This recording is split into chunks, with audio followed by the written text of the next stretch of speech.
تو یہ سارے مسائل ایک جگہ سمٹے اور آئے، اور امام حسن کی صلح کے بعد حکومت کہیں اور چلی گئی، عرب کی حکومت دے دیا، یوں کاغذ لکھا اور ایسے پھینک دیا، اور اس کے بعد باہر آ گئے۔ لوگوں نے کہا اب آپ کے پاس کیا بچا؟ سب کچھ تو اٹھا کے آپ نے دے دیا، سارے ملک سارے صوبے سب دے دیا۔ تو آپ نے کہا تو اس کے پاس کیا ہے؟ کہا ملک کا ہوگا ملک، جاؤ اس سے پوچھو اس کے پاس شب قدر ہے۔ ہم شب قدر کے مالک ہیں۔ شب قدر کیا ہے؟ یعنی اللہ امام وقت سے ولی سے پوچھتا ہے یہ ہمارا ارادہ ہے، یہ ہمارے ارادے ہیں، اس سال کا پلان ہم نے یہ بنایا ہے، یہ دینا یہ دینا یہ دینا، لیکن ہم تم سے پوچھ رہے ہیں، تم بتاؤ دیں یا نہ دیں۔ اس کے فرشتے اور روح ہر شب قدر میں اس کے پاس آگے کہتے ہیں یہ ہیں اللہ کے ارادے، من کل امر، کل امر اللہ اپنا ارادہ امام حسن کے پاس بھیجا ہے، امام اسے ملاحظہ کر رہے ہیں۔ اب دعائیں تو امام کے پاس پہنچی ہوئی، اسی لیے تو بھیجا گیا ہے، سب نے حوالہ دیا ہے مولا علی ہمارا یہ کام ہو جائے۔ یہی تو نزول ہے جو ہر رات شب قدر کا اس لیے کہ بس آپ مسجدوں میں روشنی کر کے اعمال کر لیجیے، اور اعمال میں ہے کیا؟ کم از کم شیعوں کو تو معلوم ہونا چاہیے کہ جو آپ اعمال کریں وہ ہے کیا کیا ہے اعمال؟ اعمال میں آپ کو ایک بار قرآن کھول کے رکھنا پڑتا ہے اور ایک بار سر پر، اور جب کھولیں گے قرآن جب بھی وہی کہیں گے، اور جب سر پہ رکھیں گے وہی کہ علی حق ہیں، حسن حق ہیں، حسین حق ہیں، بے علی بے علی بالحسن بالحسن بالحسین ہے۔ تو کیا ہے؟ یعنی ہم یہاں پر بغیر قسم کھائے فضائل علی پڑھ رہے ہیں، شب قدر میں سر پہ قرآن رکھ کے پڑھنا پڑتا، پڑھانے والا بھی پڑھا رہا ہے۔ ارے بھائی قرآن امامے پہ رکھ کے کہہ رہا ہے خدا کی قسم علی حق ہے۔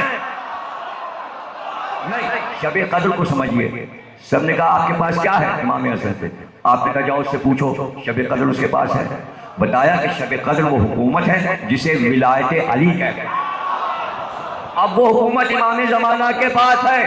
حکومت اسے کہتے ہیں کہ عالمین کا نظام پورا اللہ ان کے سپرد کر چکا کہ تم یہ ملک چلاؤ، چونکہ ہماری طرف سب کچھ آتا ہے، فرشتے لے کر آتے ہیں، سال بھر جمع ہوتا ہے، کائنات میں جو کچھ ہمیں پکارا جا رہا ہے سب یہاں تھوک میں جمع ہے، اور ہم فرشتوں سے کہتے ہیں اب لے کر ایک سال کے بعد اس کے بعد جاؤ انی جاعل فی الارض خلیفہ۔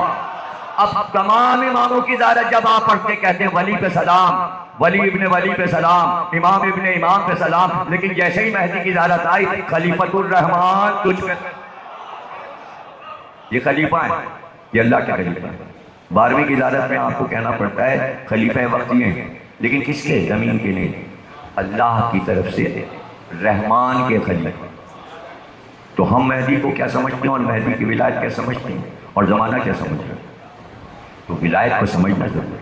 اب علی کے پاس کائنات کی حکومت ہے، اس لیے انہیں اس کی کوئی پرواہ نہیں کہ 25 سال وہ گھر پہ بیٹھے رہے اور دوسرے لوگ حکومت کرتے۔ عرب کیا اور عرب کی حکومت کیا، آج کہاں پہنچی؟ مودی کو سونے کے ہار پہنا رہے ہیں، یہ خلافت یہاں تک آئی ہے، شرابیں پی رہے ہیں، رمضان میں پکنک کرنے یورپ جاتے ہیں، سارا پیسہ جو اللہ نے دیا ہے محافظت کعبہ کے لیے وہ اپنی عیاشی پہ خرچ ہو رہا ہے۔ تو یہ دولت اللہ نے کیوں دی ہے؟ اس لیے دی کہ ہمارے گھر کے پاس بیٹھے ہوئے بھائی، اس لیے ہم تمہیں دے رہے ہیں تاکہ تم ہمارا کام کرو۔ وہ تو نہیں ہو رہا، وہ تو نہیں ہو رہا، کہاں ہو رہا تھا؟ بھائی پاکستان اتنے پیسے مانگ رہا ہے، دیے نہیں دیے؟ نواز شریف کو دے دیے تھے اس لیے کہ رشتہ داری تھی۔ اب عمران خان تو ادھر ادھر شادیاں کرتے رہتے ہیں، اگر عرب میں ایک شادی کر لیتے تو شاید پیسے مل جاتے۔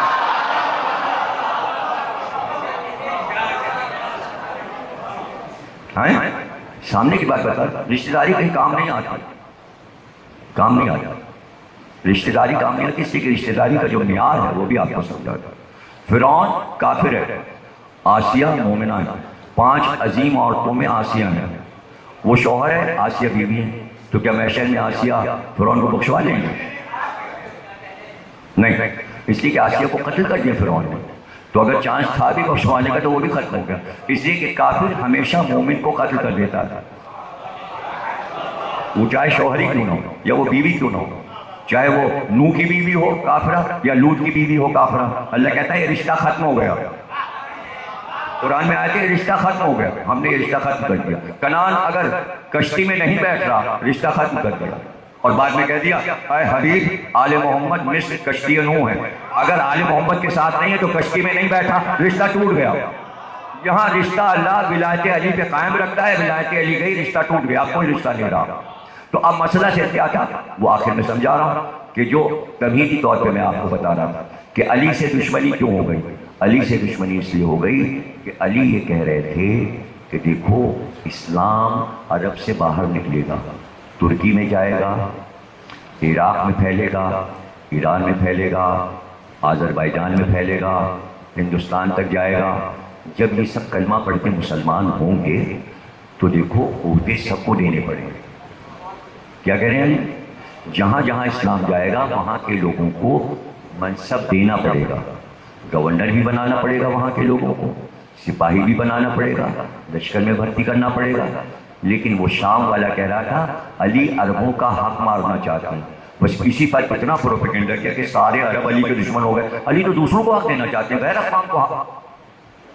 نہیں سمجھے بات، پھر سے سمجھاؤں گا۔ معاویہ کہہ رہا تھا، کیا کہہ رہا تھا؟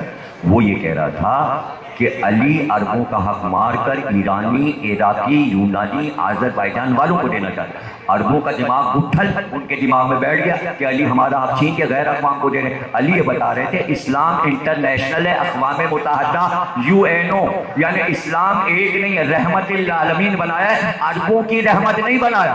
عالمین جہاں جہاں قومیں ملک آباد ہیں، اب سمجھے انٹرنیشنل کا کیا مطلب ہے، یعنی رسول اللہ اپنی نبوت صرف عربوں کے لیے نہیں لے کر آ رہے ہیں۔ اللہ کہہ رہا ہے جہاں بھی اسلام جائے گا تم وہاں کے نبی ہو۔ تو آپ بتائیے اسلام کہاں تک پھیلا؟ آپ کہاں بیٹھے ہیں؟ عرب میں؟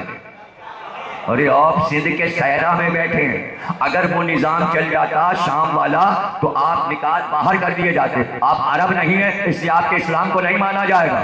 وہ تو کہو حسین نے سارا پانی پھیر دیا بلال پر، اس لیے کہ حسین کے صحابیوں میں کوئی ایران سے آیا، کوئی عراق کا تھا، کوئی کوفے کا تھا، کوئی آذربائیجان کا تھا، کوئی کسی قبیلے کا، انٹرنیشنل لشکر لے کر آئے، پورا یون حسین کے ساتھ چل رہا تھا۔ اقوام متحدہ کربلا، اقوام متحدہ۔ اب مکے میں ہر ملک کا آدمی نہیں آتا، کربلا میں آتا ہے۔